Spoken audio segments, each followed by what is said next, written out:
Hello everyone, welcome back to 3 Minutes of Pandas. In our previous episode, we learned about the basic of Pandas, including series and data frame. Today in day 2, we are going to deep dive into the world of Pandas and explore how to load data into data frame. So let's get started. One of the most common tasks in data analysis is loading external data into Pandas. Luckily, Pandas provide us with a wide range of functions to read data from various file formats, whether it is a CSV file, Excel spreadsheet, or even a JSON file. Pandas had got you covered.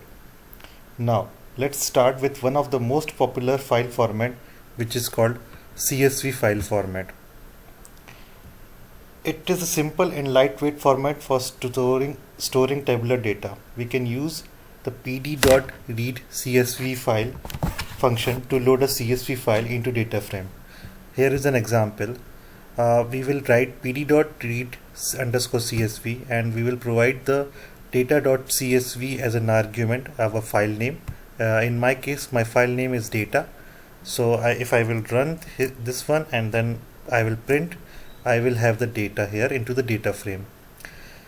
If you are working with Excel spreadsheet, Pandas can handle that tool with the pd.read Excel function. You can easily load Excel file into data frame. Let's take a look at an example. For Excel, we need to write read_Excel and we will provide the data argument of our file. In my case, the Excel file has the same name, data, but the format is XLSX. If I will run this one and then print the Excel, it will print all of the data. Now, JSON file that is called JavaScript object notation is a popular data format for storing data structured information. Fortunately, Pandas make it as breeze to load JSON data into data frame. Just use the pd.read_JSON function, and here is an example. pd.read_JSON and data.json. I am having my file name as data, and if I will run and if I will print the information, it will print the information into data frame.